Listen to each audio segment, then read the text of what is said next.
Yes, you're live. There we go. So I do apologize for that false start, and we're going to try that again. Here we go. Talking today about first license and being entered in the GDL program, graduated driver's license, or the GLP, graduated licensing program. So we are live. We're on the new interface here on YouTube, so if we got some glitches today, that's what's going on. It's not that I'm ghosting you, so just bear with me. We'll be right back with that information.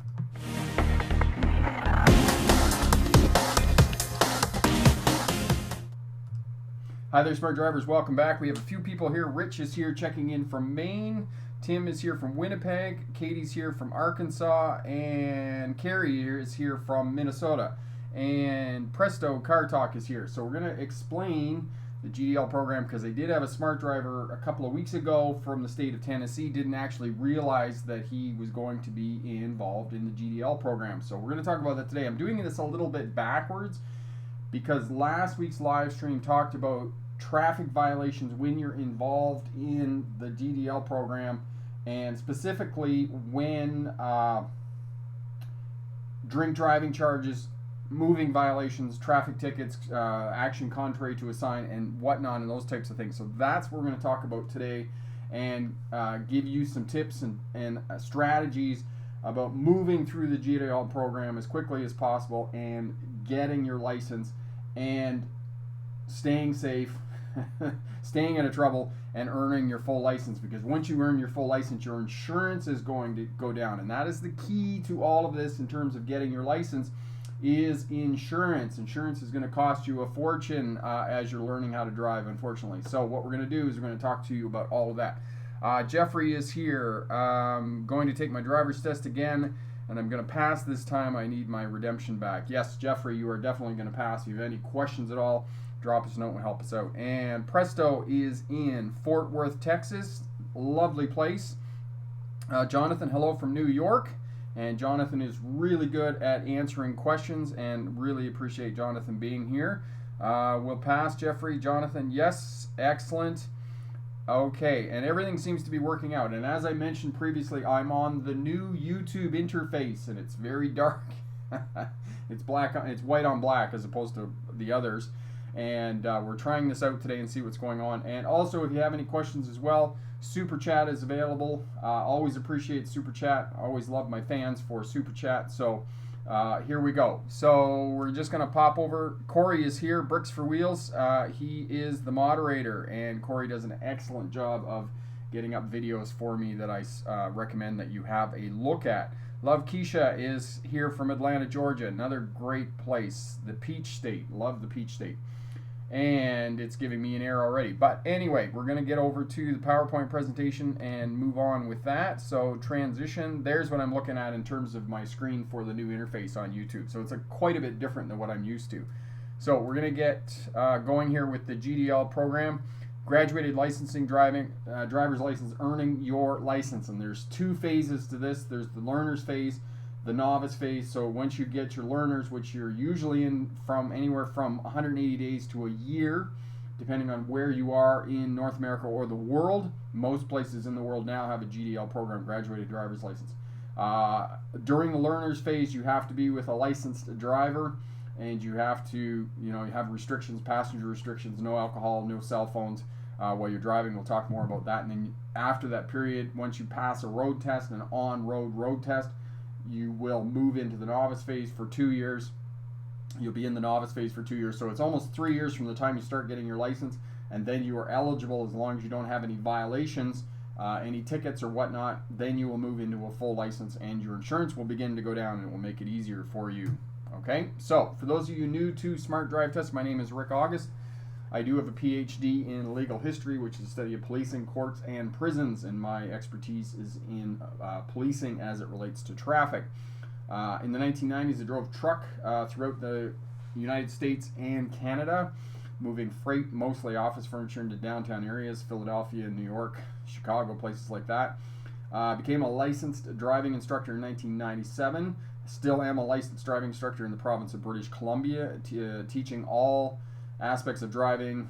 I'm licensed for everything except motorcycles, but I do teach motorcycles as well. And while I was in Australia in the early 2000s, I drove buses for Greyhound and one of the regional bus lines there as well. So that's who I am. Smart Drive Test, the 100K campaign. If you've recently been successful in earning a license, whether it's your first license or a CDL license, head over to the Smart Drive Test website and sign up for the 100K campaign, and we'll enter you in a draw for a fuel card.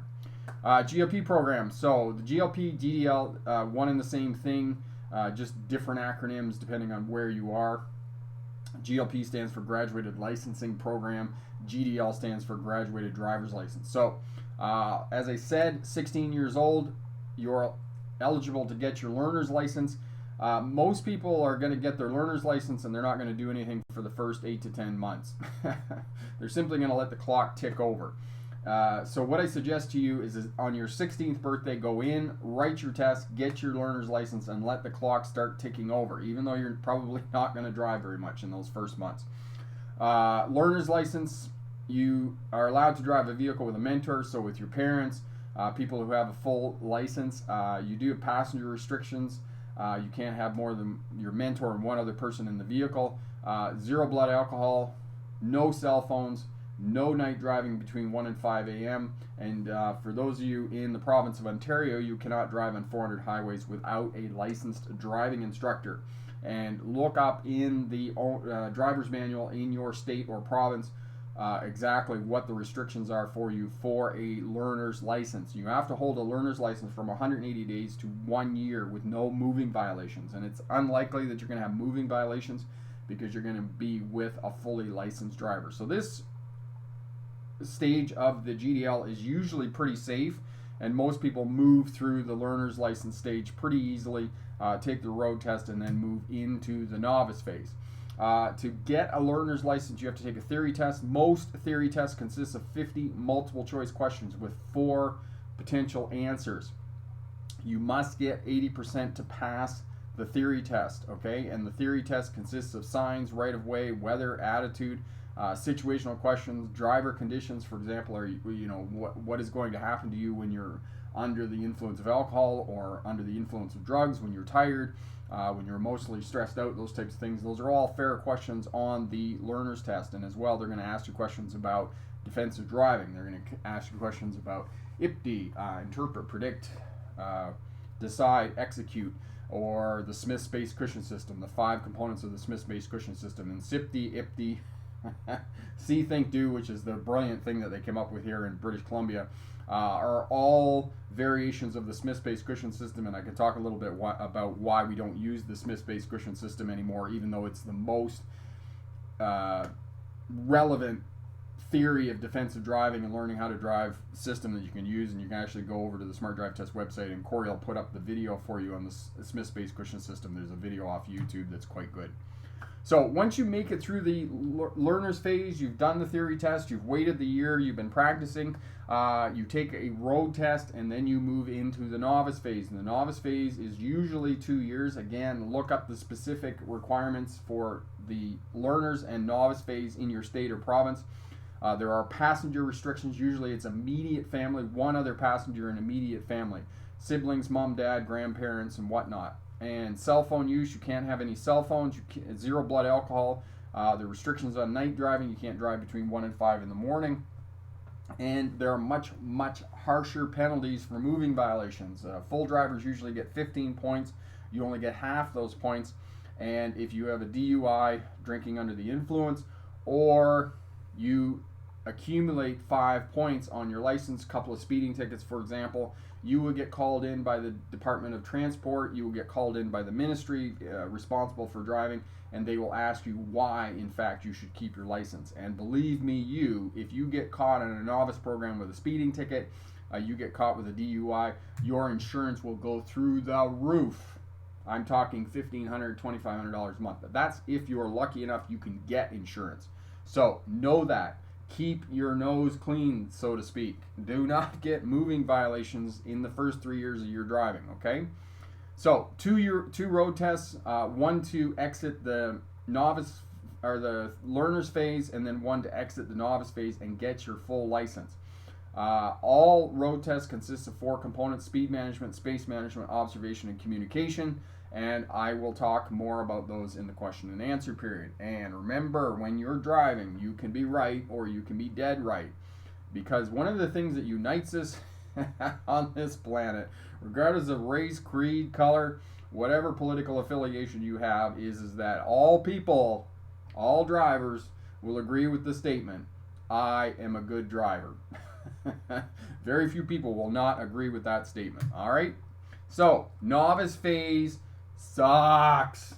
It's a long time. It's 2 years. As I mentioned previously, you only get half the points of a full license. There's an exorbitant cost for insurance. If I'm paying $1,000 a year for my insurance, I can only imagine what young people are paying for their insurance. It's probably $200 or $300 a month, which is incredible. Passenger restrictions, and also if you get pulled over on the side of the road by a police officer, know that the first place that the police officer is going to look for passengers in your vehicle is in the trunk. We know that you put your passengers in the trunk to drive them home because you have too many passengers in the vehicle. All right, no cell phone, 0 blood alcohol, and if you are caught on a moving violation in your novice phase, it resets your period of time that you have to be in the novice phase. So in other words, if you are 1 year and 11 months and you only have 1 month to go, unfortunately you're going to start all over again at 2 years. So know that as well, and you're just going to continue to pay high insurance rates. All right, drinking during the novice phase, we talked more about this last week, so have a look at that live stream. There's zero tolerance, absolutely zero tolerance, and I teach legal history, and one of the things I will tell you is that our laws reflect the values of society. And even though a lot of people, I would say probably, I would hazard a guess that 30% of people drink and drive, despite that number, if you get caught drinking and driving, even if you are exonerated, which means that you are found not guilty, you are going to pay through the nose. It's going to be an exorbitantly high cost to you, especially once insurance finds out you've been convicted of driving. It is going to be really expensive. So have a look at that live stream from last week. All right, so as I said, in the learner's phase, when you're moving up to taking your first test, most people, just the way that we work, just who we are, and I would probably be guilty of this too as well if I had to take a GDL program, most people are not going to start driving until 10 months into their learner's phase, the last couple of months as they're leading up to a driver's test. But I would encourage you, if you can, drive as much as you can. Get as much practice as possible. Practice in different vehicles, practice in different environments, and practice with different mentors. This is going to make you a better driver when you go for your road test. You're not going to be freaking out because, believe me, as a driving instructor who's tested people for road tests or taken people out on driving tests and whatnot, we can tell because we sit in the same vehicle every day, day after day, with different people, and we know their skills and abilities and how much they have practiced and whether they are comfortable in the vehicle. And if you just waited until the last couple of weeks to learn how to drive and had never been in a vehicle before, and you get in a vehicle and go for your road test, your chances of success are low because you just simply don't have the practice, the experience to be able to handle that vehicle in changing traffic conditions. So practice. Test time. If you have done that and you have practiced up until the day of test, in the weeks before the test, so 3 to 4 weeks before your test, I would counsel you to stick to one vehicle and one mentor. The reason that I tell you to drive in different vehicles and with different people in the months leading up to your road test is because when you come to the driving test and the examiner gets in the vehicle, you're not going to be freaked out because you've already driven with a bunch of different people and know that a bunch of different people are going to tell you different things about driving well and driving safely. And it's the same thing with driving instructors, those of us who teach driving.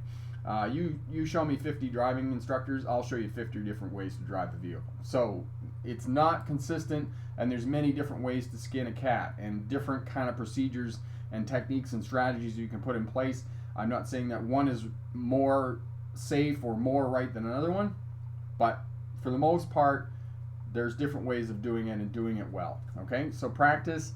Revisit the slow speed maneuver drills in the parking lot. Go out and work with the pylons, and that way you're going to be a better driver overall, because the slow speed maneuvers will ensure that you do that.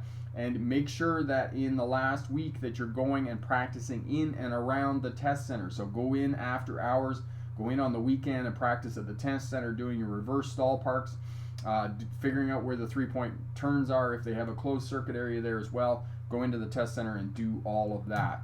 All right, and then finally, approximately 3 weeks out from your road test, if you don't take driving lessons with a driving school, book a practice driving test with a local driving school approximately 7 to 10 days before your test, and that way you'll be absolutely sure that you're going to pass your road test. Because if you don't pass your road test, rebuilding confidence takes a long time with drivers who are unsuccessful in their road test. So ensure that you're going to pass first time, do the work that you need to do, and get the feedback that you need to be successful on your road test, okay?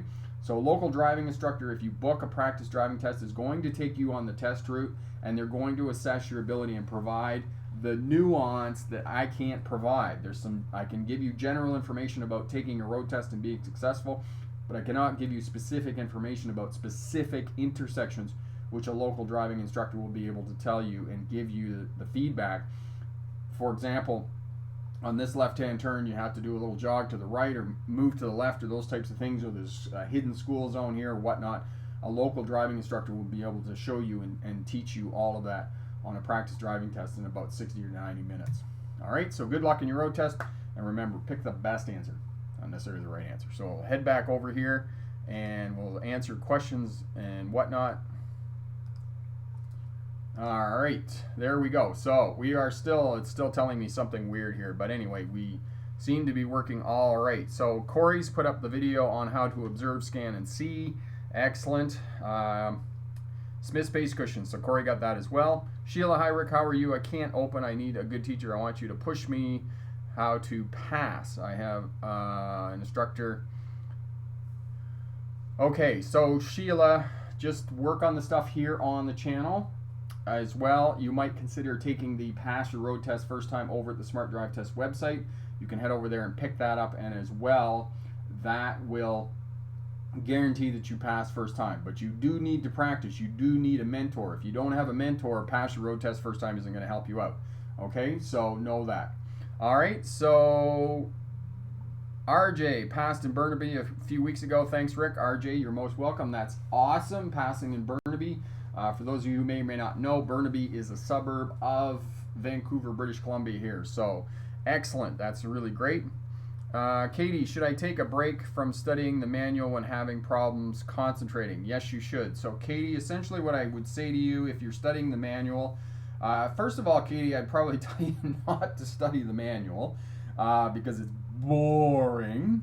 It's written by bureaucrats. One of the things I would tell you to do instead of studying the manual, Katie, is to go online.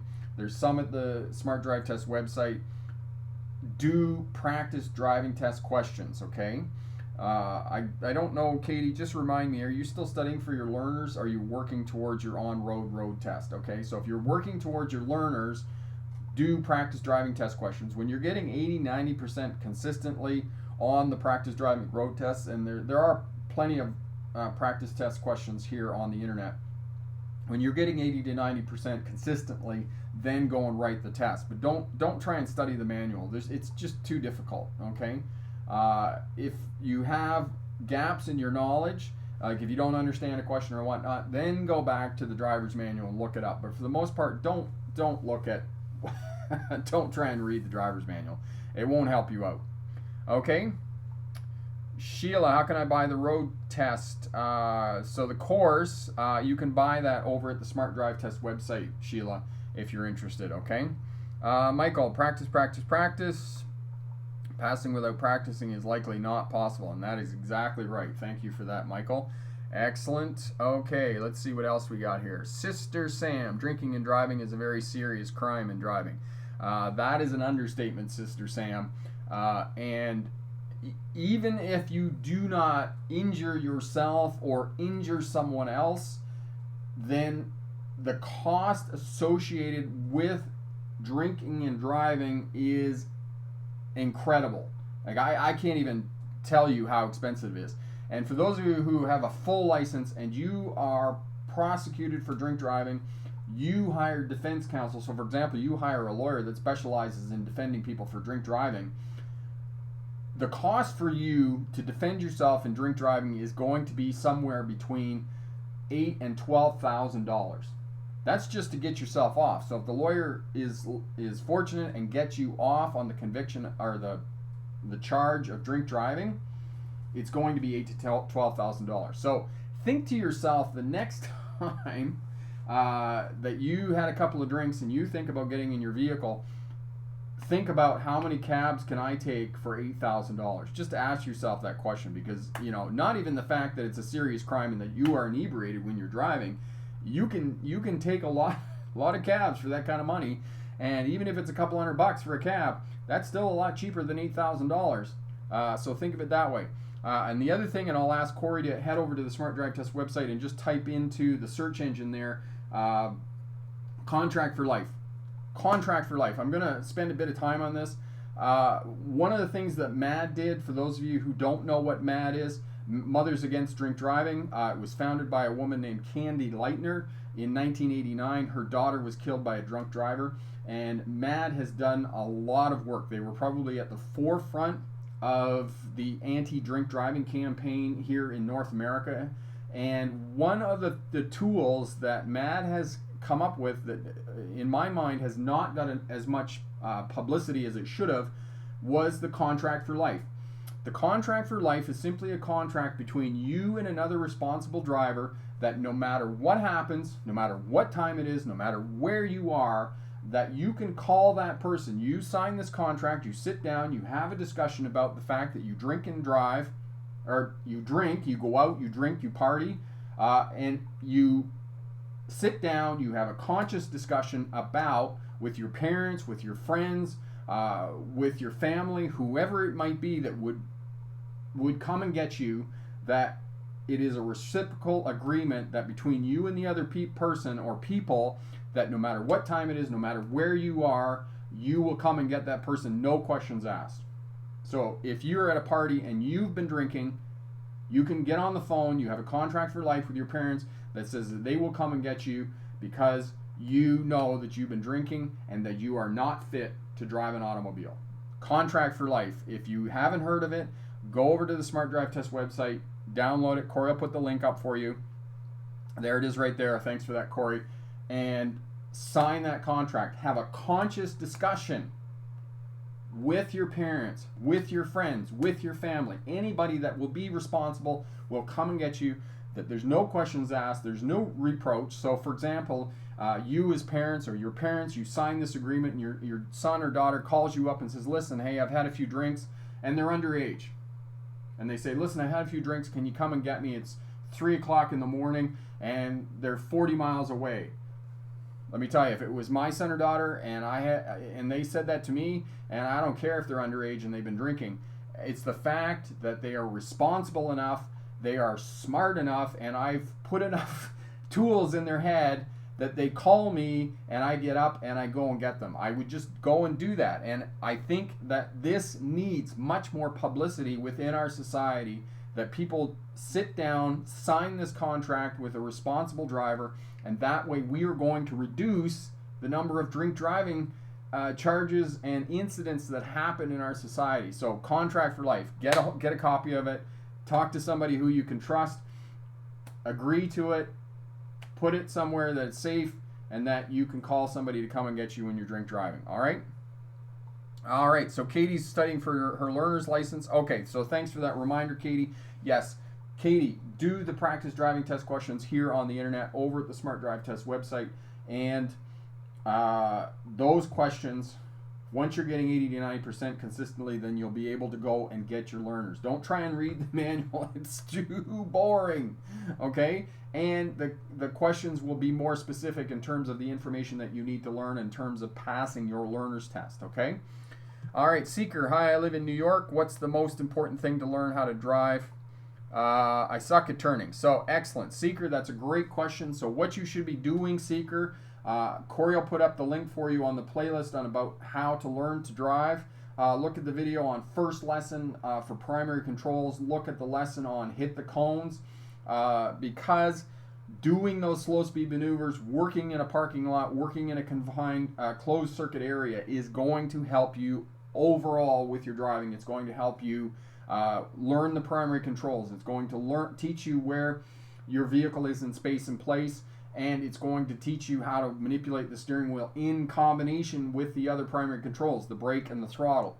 If you're having trouble with your turns, you need to learn where your vehicle is in space and place, and it's much better to work with pylons, those 36-inch, 1 meter tall pylons. And if you do that, and you hit the pylon, it's not a big deal, right? And that's what you want to do, and it's going to improve that as well. Do the forward figure eights and the reverse figure eights, and that you can see how to do those in the first lesson video. Corey will put that up for you as well, and that will help you with your overall driving. It'll help you with your turns and make them better. Okay, there we go. Malaki, may you make a video about no turn on red signs and why they're for a reason? Okay, Malaki, I think you want to see the video on turning right on a red light, and Corey will put that up for you. That'll help you as well. RJ, go to a low traffic area during the middle of the day when no one is around, and just keep practicing turning the first.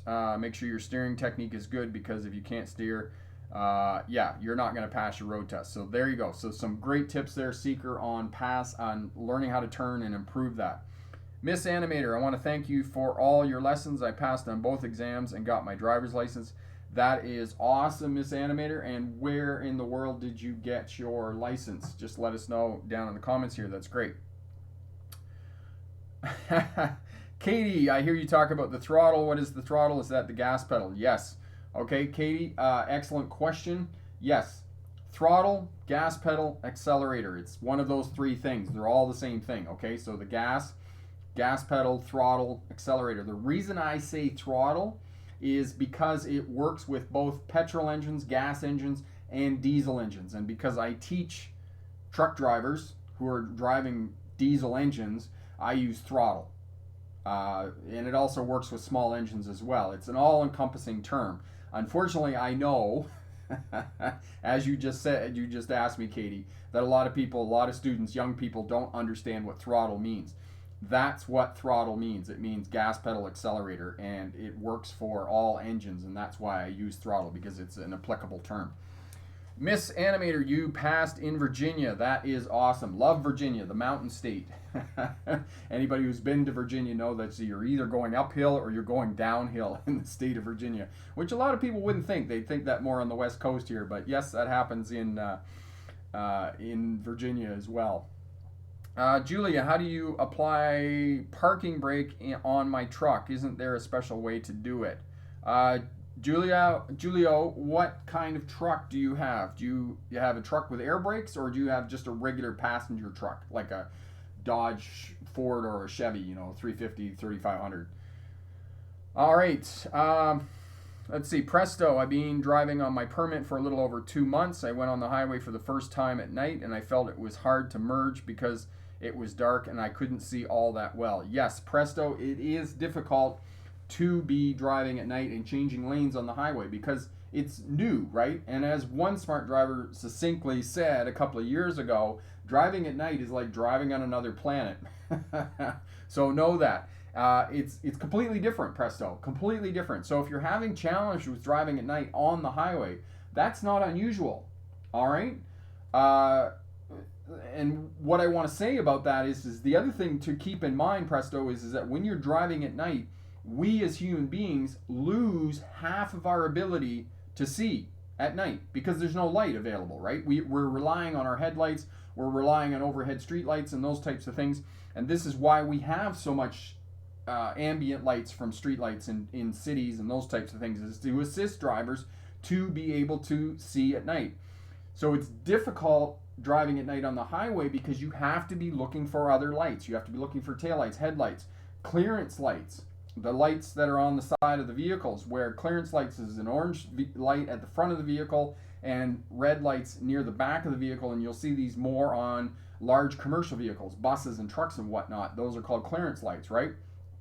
So yes, it is challenging. One of the things that's important at night, presto, when you're changing lanes, is to have minimum 3 flashes on the signal before you move over. So that way, this flashing, as I said previously, first flash is to get the other driver's attention. They're like, oh, wait a minute, something's going on. Second flash is for them to locate you. Okay, so I see something flashing. Where are they? Oh, there's the person. And then the third flash is for them to take some sort of responsive action, reaction, right? In terms of what you're doing. So 3 flashes, and then they react. They either let off the throttle, they pass you, they get out of your way, whatnot, so that you can move over and change lanes. So that's what you need to do at night. It's important that you communicate.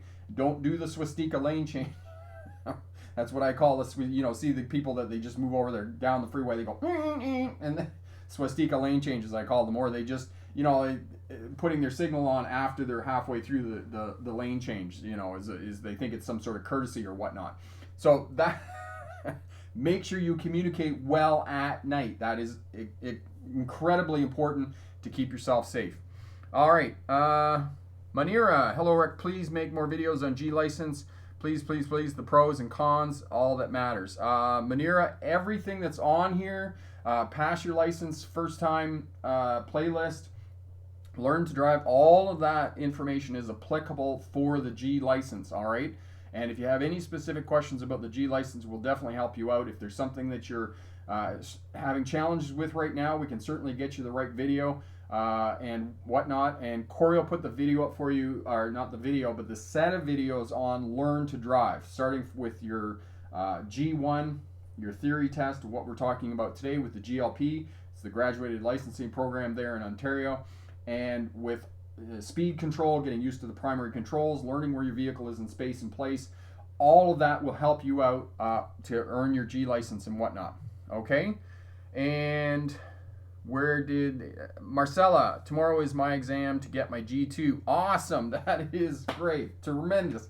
Excellent. So you're going for your road test. I bet you're really nervous right now. So try and get some sleep. Marcella, make sure for your road test tomorrow, and this is for everybody else who is watching this, and I've had a few people in the last few months say this to me, that they went down for their road test and they were denied their road test because there was a brake light out. Please, please do a pre-trip inspection on your vehicle before you go down for your road test. As well, if you're going with the driving school and you're using the driving school's car, make sure that you ask the instructor who you're going down to the road test with if he or she did a pre-trip inspection on the vehicle, because you don't want to be denied your road test because you got a brake light out, or the seatbelt on the passenger side doesn't work, or the windshield wipers don't work and it's raining. Okay, do not be denied your road test because you didn't do a pre-trip inspection on your vehicle. It's something very simple. It'll take you 10 minutes to be able to do it, and Corey will put that video up for you on doing a pre-trip inspection on your vehicle. Okay, and now it's getting busy. We got over 40 people here on the live stream, which is absolutely awesome. Okay, absolutely awesome. So if I missed your question, it's not because I missed your question. It's because there's a lot of questions coming on here. Jonathan's doing an awesome job in helping me out here, but I'll try and get to the questions. If I don't get your question, okay, send me an email, rick@smartdrivetest.com. In the subject line, put question in capital letters, and that way I'll be able to move through it, because unfortunately I had a student of mine over at the Smart Drive Test website who was taking courses, and I wasn't getting back to some of his stuff, because one of the challenges that I kind of have here on the YouTube channel is, now that we're getting bigger, we're gonna hit 125,000 today, which is absolutely awesome. Is that I get questions on Facebook, I get questions on Instagram, I get questions here on the YouTube channel, I get emails to me and whatnot. So there's a lot of places that questions are, and unfortunately sometimes they fall through the mix, but I try to get to them as much as I can. So there you go. All right, so there's the playlist. Corey's put up the playlist. That's awesome. Okay, so Marcella, so you're taking your own vehicle, so that's excellent. Okay, so Marcella, just make sure that you do the pre-trip inspection, and Corey's put the video up for you there on the pre-trip inspection. Otherwise, you know, get a good night's sleep. And also, which other video do you need? You need the video on 10 tips, and it'll give you the paperwork and whatnot that you need to take down. If you do need sunglasses, Marcella, because you have trouble seeing in bright sun, and there is sun tomorrow in Ontario, Make sure that you take your sunglasses as well. I know some driving instructors, and I'll have my little spiel about this. Some driving instructors say, oh, don't wear sunglasses on your road test because the driving examiner needs to see your eyes. That's hokey pokey, okay? It's hoopla. It's all that stuff that doesn't, it's not true, okay? I have a lot of trouble seeing in the sun. If I'm not wearing sunglasses, I have 3 pairs of sunglasses in my car because if it's bright out, I'm going to have a really hard time seeing because it really strains my eyes. So I have to wear sunglasses. So if it's sunny and you are straining in the sun, make sure that you're you got your sunglasses. Also, prescription glasses. If you need prescription glasses as a restriction on your license, make sure you have your prescription glasses as well. 3 pieces of ID and bring your money, okay? Because it's going to cost you to take your road test, all right? And I've had this question as well from smart drivers. If you've been unsuccessful on your road test, you go down for your road test. The second time, you are going to have a different examiner. It is very, very unlikely that you will have the same examiner you had the first time. Almost always, all test centers, the DOT, the MTO, the ICBC here in British Columbia, whoever the authority is for testing you, will give you a different examiner the second time you go for your road test. So you will not have the same examiner. So if you had an ogre the first time, you won't have that person the next time. Okay? All right. Excellent. Presto, will you be failed on your road test if your car has a marker light out, not a turn signal or a brake light or headlights, a marker, so a clearance light. So presto, if you have a clearance light out on your vehicle, those are really easy to change and they're inexpensive, okay? They're going to cost you less than $5 for the bulb. So if you have a clearance light out, you're going in the daytime, no, they will not fail you because it's a minor it's considered a minor defect on a pre-trip inspection for the vehicle. However, you don't want anything wrong with the vehicle because if there's something wrong with the vehicle, remember, first impressions, you don't get a second chance to make a first impression. So know that if you have a clearance light out on your vehicle, get it fixed. It's really inexpensive. You can do it with yourself. If you can wield a screwdriver, you can fix that light bulb on your vehicle. It's the same thing with a brake light. You can fix it, all right? Abrupt, hello there. How are you? My road test is in St. Catharines, Ontario. Marcella, that's awesome. St. Catharines, love St. Catharines. Jonathan, you don't need a license to buy a car. You just can't drive it. Yes, that's true. Yeah, and it's pretty tough to get it off the lot without a license on the vehicle or insurance. They usually won't let you do that, especially if you are driving at home. You can get temporary licenses, but you need to have a license. You would have to have somebody else bring the vehicle home for you if you don't have a license on the vehicle. Because in order to drive the vehicle on the roadway, you do need to have some sort of license. But you can apply for a temporary license, but it would have to be a licensed driver who's applying for the temporary license for the vehicle. All right. The other way you could do it is if you know somebody who has a truck and trailer, you could haul it home on a trailer as well. So that's the other thing. All right. What's your goal on Smart Drive Test? Sister Sam, what's my goal on Smart Drive Test? Excellent question. My goal on Smart Drive Test is to hit 1 million drivers because I know there's more than 1 million drivers in the world, and I know that on Smart Drive Test here on YouTube, we can reach more than 1 million people in the world and help them out. And on that note of what's the goal here in Smart Drive Test, the other piece that I'm doing is I'm going to split out the live streams. I've been thinking a lot about this, and I've been kind of talking out loud a little bit, and I've made some suggestions about things that I was going to do. I'm going to do another live stream tomorrow at 1 o'clock Pacific Standard Time, and that live stream on Mondays is going to be for commercial drivers. This is going to be for CDL drivers. So CDL drivers who have a driver's license, want to go on, drive a bus or a truck, they want to know what is involved in getting a CDL license. So that's what we're going to talk about tomorrow at 1 o'clock Pacific Standard Time. We're going to talk about how to get a CDL license, how CDL drivers are paid, what kinds of jobs you're going to need to look for, and how to look for a job. So even for all of you who are just getting your first license, this is still going to be helpful for you because at some point in your life, you're going to have to go and look for a job. And I'll tell you right now, I've done 3 really, really useful courses in my life. One of them was typing. Another one was how to find a job, and the last one was, controlling my own and tips and strategies of dealing with my anger, right? Because martial arts helps a lot with that. But it's another really great course that I took, managing anger in the family. Those 3 courses have been pervasive through my life. And the reason I tell you that is because there are some things in life that you're just going to use those skills and techniques throughout your life. And tomorrow, what I'm talking about in terms of how to find a job, that is a skill that you're going to use for the rest of your life, because you always are going to be looking for a job. And if you're not looking for a job, you should be looking for a job. And it's easier to find a job when you have a job. Some of the smart drivers here are looking for jobs, they're trying to get CDL jobs, and you go to truck driver school and you get out of truck driving school, the doors just don't open up for you. You got to do a lot of work to be able to find a job. So we'll show you how to find a job, how to write a resume, how to write a cover letter, how to network, and how to cold call. Because if you can network and you can cold call, that's where 75% of the jobs are going to be, and we'll help you out with that tomorrow in terms of getting a CDL license. All right. Okay, so Sister Sam, so 1 o'clock Pacific Standard Time would be 4 o'clock Eastern Standard Time. Okay, so it's going to be 4 o'clock in the East. It's going to be 1 o'clock here. Excellent, Hall Phase. Glad you're streaming Monday. Yes, so we're going to start doing more live streams. We're going to be trying to help you out more with all of this, because I'm just, I need to do more. I need to help more people, because I got a lot of information that can help you out.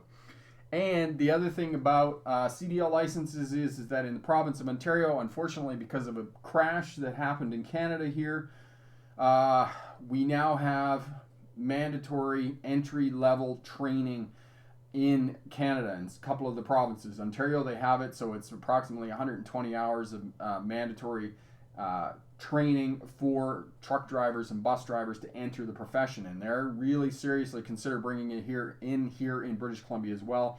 And I'm not totally convinced that it's a good thing, because unfortunately what happens with these courses, these mandatory courses that they're putting in the CDL schools, is that they simply stick them in a classroom. And in my professional opinion, you cannot teach somebody how to drive in a classroom. You can't learn how to drive a truck in a classroom. There's some stuff that you can learn, but unfortunately the bulk of the curriculum is focused on classroom and yard training, and that is not where drivers need to learn how to drive. They need to learn how to drive a truck, and they need to learn how to get it around an urban area. So that's what we're going to talk about tomorrow, and we'll leave it at that for now.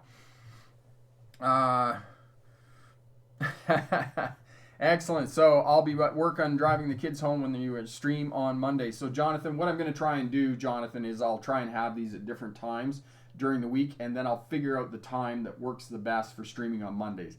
And I'll also be answering questions, because a lot of, from getting your first license and learning how to drive a car, a lot of those skills are transferable into a CDL license. So it's going to help a lot of people, not just those who are working towards getting a bus or truck license. So we'll be helping with that as well. And like I said, Jonathan, I'll move the times around a little bit until I kind of find a time that really works out for different people. And of course, it's going to take a little bit of time for smart drivers to figure out that I am actually live streaming on Monday, live streaming at different times of the week and whatnot.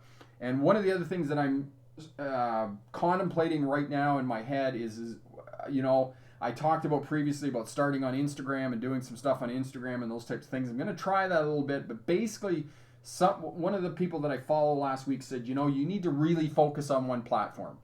And I've been focusing on YouTube. So I think I'm going to stick with YouTube, and I'm going to stay here, and I'm really going to continue to focus my energies on YouTube, because YouTube has paid dividends for me. It's been successful. So I think I'm just going to stay here with that. Mohammed, love you, sir. Thank you so much for that. Epic. Rick, speaking of a road test service, is it possible for a driving school instructor to do some brush up on the skills that would be on the road test, like stopping, 3-point turns, parallel parking? So I'm not exactly following what you're asking me, Epic, in terms of a driving instructor. So are you talking about driving instructors doing professional development training? Is that kind of thing that you're asking me, Epic? Marcella, would the examiner ask me to go to the highway tomorrow or not yet?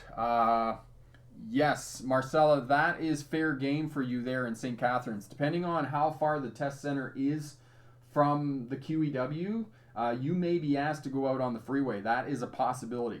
It depends on how far the test center is from the QEW there in St. Catharines. And I would Google that, just have a look on the map, see where the test center is, and then see how far away the highway is from the test center. Because remember, for the test, it's only going to be about 10 or 15 minutes there in Ontario.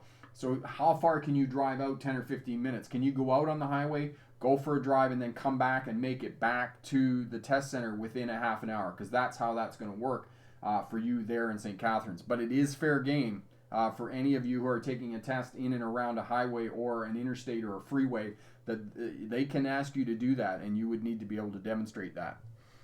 Okay. Hall phase, how will you? I'm working on that hall phase with one of the rental companies with Ideal Lease here in Kelowna as well. Kenworth up here lets me use their tractors. I don't have access to a trailer, which is what I need. I do need a trailer for that, but we'll be working on that as well. Presto, my parents say driving the SUV is much harder to drive. Isn't it different just because it doesn't brake as well? It's harder to maneuver, and parking can be a nightmare. Is it that much harder? Presto, it is a little bit harder. Your parents are really adamant that you're not going to drive that SUV, which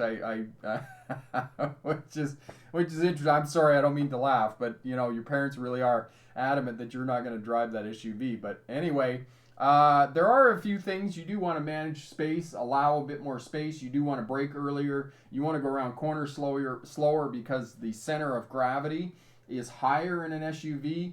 Any vehicle, and if you look up center of gravity, essentially what that means is that with a higher center of gravity, the tipping point is easier on a taller vehicle, going around corners and those types of things. So it just means you need to go around the corner slower in terms of driving the vehicle and whatnot. But, with a bit of practice, you can learn how to drive an SUV. And Corey will put up the video here on how to learn to drive an SUV that I did with Bannister Honda here in Vernon. So, yes, that is a possibility. Okay, so Marcella, yes, excuse me. So the highway is close to the test center there. So what I would do, Marcella, is just go down tonight. Just get your parents to run you down to the test center. Go out, get on the highway, come back off the highway, and then drive back down to the test center. Just 5 or 10 minutes, just so you know how to get out onto the highway and get back onto the highway and come around and whatnot. Just in case they do ask you to do that, because if it's close to the test center, that is very much something they might get you to do, okay? Just so you're comfortable with it, and it's not like, oh my God, it's the first time I've done this, and I'm going to freak out, okay? So just have a look at that, go and do it, and that way you're going to be fine for the morning, okay? Okay. Malachi is using a median crossover to turn around. Is it illegal if you miss your exit on the highway? Yes, it is very much illegal, Malachi. If you miss your exit on the highway, and this is an excellent question, and it's not just you, I'm sure there's other smart drivers who are asking this question as well. If you miss your exit, go to the next exit, and sometimes you can go to the next exit, get off, go over the overpass, come back, and get off at your exit. Okay? Do not turn around in the middle of an interstate or freeway. That's just far, far too dangerous, okay? Go down to the next interstate. All right? All right. All right. Excellent.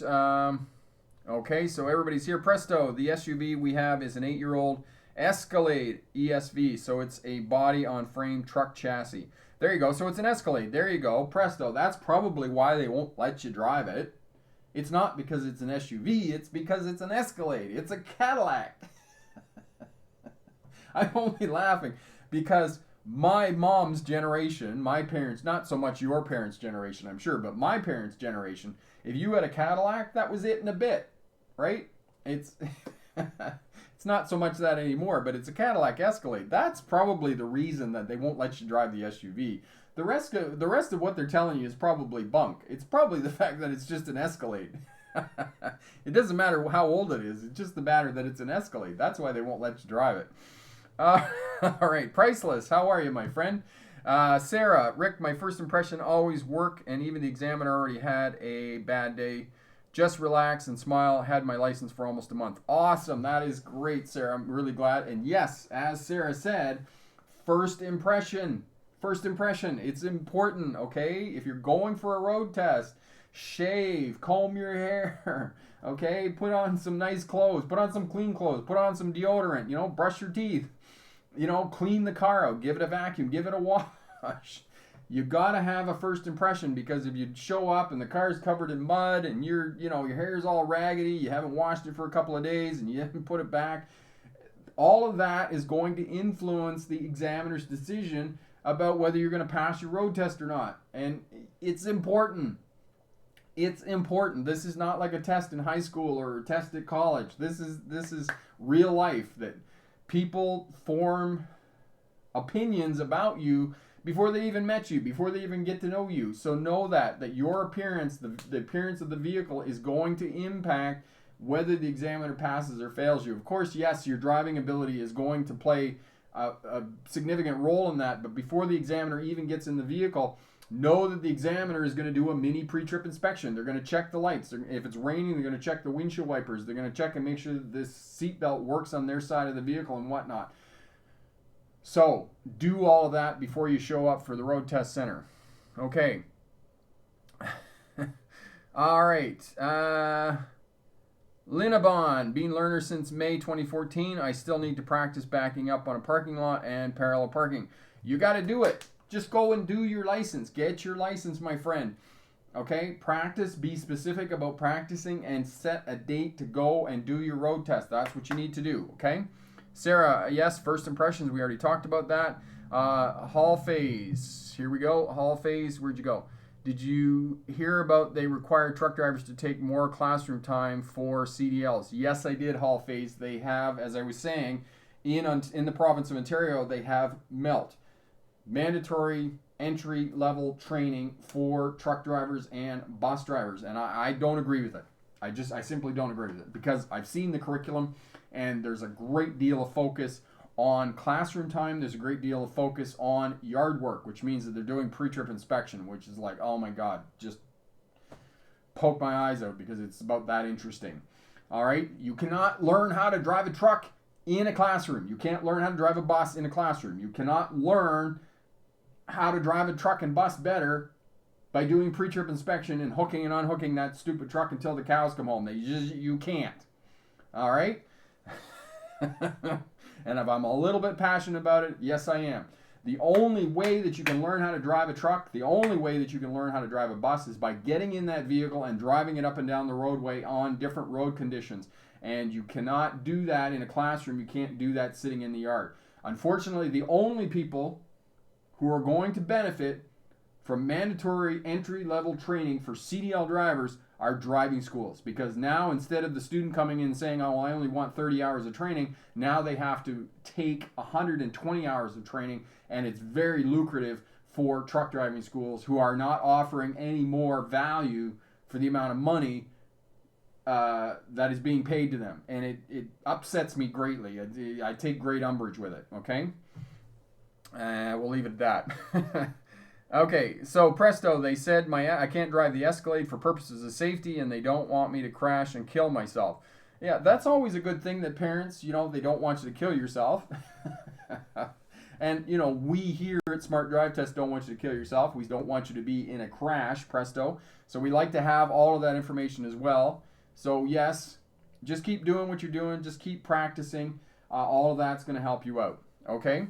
Yes, all phase. It's 110 hours for CDL drivers. It's not 110 hours of in-classroom time. It's, I think, 40 hours of in-classroom time, and then it's another 20 hours of in-yard time. So only about half of that time is actually in the vehicle driving it. And driving schools, truck driving schools, make a great deal of money when they put students in a classroom, because they can put 10 students in a classroom with one person, one driving instructor, as opposed to 10 students in a truck with 10 driving instructors. So that's what happens now, and it really hasn't changed the situation at all. And the only people who have benefited from this have been the truck driving schools, not the industry, and not the drivers who are entering the industry to become better drivers. All right? Hall Phase, what's the most viewed video on this channel? Take a guess, Hall Phase, what the #1 video on the Smart Drive Test channel is. It's approaching 2 million views. Okay, Presto, can you use backup cameras on a road test as an aid as long as you mainly look back at the rear of the vehicle? Yes, you can use them as an aid. You can use your mirrors as an aid as well when you're backing up and reversing. And Corey will put the video up for you on reversing in a vehicle for the purposes of a road test. And as well, keep in mind, for all of those watching the video here, for those of you watching on the replay, the number one reason for backing crashes is that drivers move the vehicle before they look. The vehicle begins to move backwards and then they look. Watch drivers as you're walking through the shopping mall parking lot. Watch drivers backing up. They put the vehicle into motion before they look back, and that is the number one reason for backing crashes.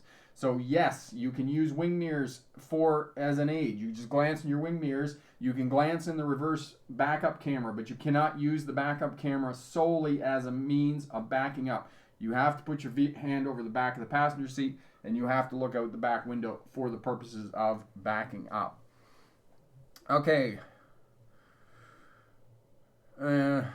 Yes, okay, excellent. Janet, hello, my friend. Quebec, in my opinion, has a better CDL program. I believe it's 560 or 604 hours, about 5 months. Driving backwards, more on road security. I think that's a much better plan. Yes, it is. Much better. Anything that gives you practical driving experience is going to make you a better truck driver, better bus driver. I wasn't a good bus driver until I actually got in a bus and drove. And I've been driving trucks for 10 years at that point by the time I get in a bus. And I still had a huge learning curve when I get in a bus. Okay. Linnabon, how much time should I practice with a driving instructor and how much time would it cost? Thanks. Linnabon, what you need to do is you need to find a fully licensed driver to be in the vehicle with you that can go around, help you drive in different traffic situations and those types of things. With a driving instructor, what I would suggest to you is that you have 10 lessons with a driving instructor spaced out, so 1, maybe 2 a week, and then that way when the driving instructor takes you out, you can practice learning those skills and techniques that the driving instructor has taught you, and then you can work with those with your mentor, and that way you can focus on those different things. And again, look at the videos here on how to learn to drive, and that will help you with the slow speed maneuver drills and the slow speed maneuvers. All of that will improve your overall driving and make you a better driver overall. I cannot stress that enough. I cannot stress that enough. Slow speed maneuvers. Practice the slow speed maneuvers. It's like sports. You've got to do drills. If you're going to get better in a sport, basketball, football, baseball, hockey, rugby, soccer, it's also called football in other parts of the world, Australian rules footy, you've got to practice drills. If you do drills, you're going to get better at that sport. It's like music. You've got to practice scales. Yes, oh my God, Snooze City. It's so boring and so not sexy. But it's the same thing as driving. You must practice slow speed maneuvers. If you don't practice slow speed maneuvers, you are going to suck at driving. All right? So do it. You will become a better driver. You will accelerate your learning, okay? It's not sexy, okay? You don't want to go down to a parking lot and work with pylons and drive forward in figure eights and drive backwards in figure eights, but it will improve your overall driving. I cannot stress that enough. All right, here we go. There we go. Yep, transition. Lots of great courses over at the Smart Drive Test website. Head over there, check those out. Practice test questions for CDL drivers, air brake courses, Pasture Road Test first time. There's a great package course over there. The winter driving, defensive driving, and Pasture Road Test first time. You can pick that up for about $62. As well, head over there, pick up your checklist for Pasture Road Test first time. And what else do I need to say? Yes, hit the thumbs up button. If you like what you see here, hit the thumbs up button. Okay, Hall Face. Well, is practice? Yes, Marcella. I'm very nervous now because I have just went twice to the highway in just a couple of minutes.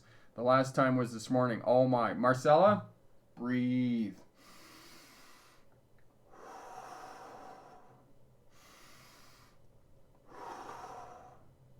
Breathe. Just focus on your breathing. You're going to be fine.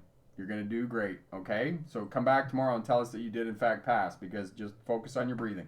You've done everything you need to do. You've done well. You've practiced. You're going to do great, okay? Bricks for wheels. Focus your body further backwards as opposed to just moving your neck. Yes.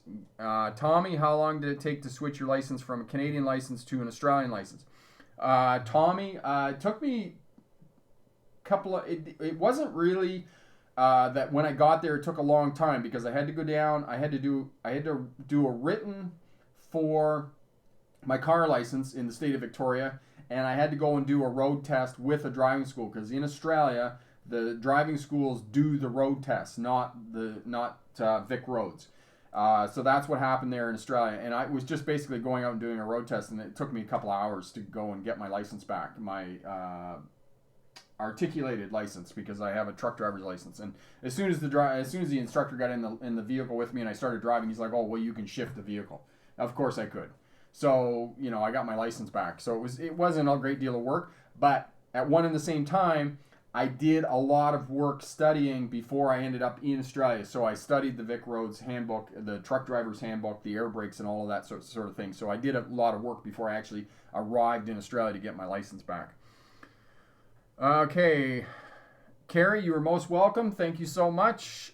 Sarah, yes. And Marcella, yes. Okay. Janet, you're most welcome. Have a great day, Hall Phase. Jonathan, breathe deep. Yes. Breathe. You're going to do fine. Okay, excellent. Most people need to look 3/4 of a minute in between. Okay, I missed something there. But anyway, that's really great. All right, and we're at the top of the hour. And as I said, remember, tomorrow, 1 o'clock Pacific Standard Time, 4 o'clock Eastern Standard Time, we're going to be doing another live stream, and it's specifically for CDL drivers, bus and truck. We're going to talk about the route that you need to take to go to truck driving school to get your license and start a career as a truck or bus driver. We're also going to talk about how to find a job, and that's going to be very helpful for a lot of young people as well, because you're going to get your job working at McDonald's, working at one of the fast food places, or in the service industry or whatnot, and all that's going to help you out. Okay, presto, you have to put your hand on the passenger seat. Why can't you just look back? It just kind of helps to steady you while you're looking back. Presto, that's the reason you put your hand on the back of the passenger seat. Okay, Jax, hey Rick, what should I do if I don't have my butt on the seat while driving the car with the instructor and it flies the car up? Not following that question there, Jax. Maybe you can reword that for you. Okay, Marcella, thank you. Sorry for my bad tipping. No worries at all, Marcella. It's all good. We just want to see you get your license. You're going to do great. Don't have my... Okay, still don't know. Thank you for creating this wonderful... You're most welcome, Katie. Thanks, we can help. And you keep asking me the same question. Don't understand. Colton, today I came across right turn slip lane that had a traffic signal but didn't have a sign prohibiting right turns at a red light. I waited for the green but could have turned right on the red. Yes, you could have. If there isn't a sign prohibiting you making a right turn on a red light, you can go. Presto, will you fail if you don't put your hand on the seat when backing up as long as you look back? Presto, I think if you do that a couple of times, go and practice a couple of times, you're going to find that it's going to be difficult not to put your hand on the back of the seat. And again, have a look at the video on reversing, and that'll help you out with that. All right? So thank you everybody for showing up. Thank you for hitting the thumbs up button. Congratulations on all those drivers who passed the road test in the last couple of weeks. That's simply awesome. Thank you for coming back and letting me know. And good luck to all of you who are taking a road test tomorrow and in the coming week. You're going to be great. Remember to breathe. Just relax, and you're going to be awesome. It's going to be great. So all the best, and remember, pick the best answer, not necessarily the right answer. Have a great day. Bye now.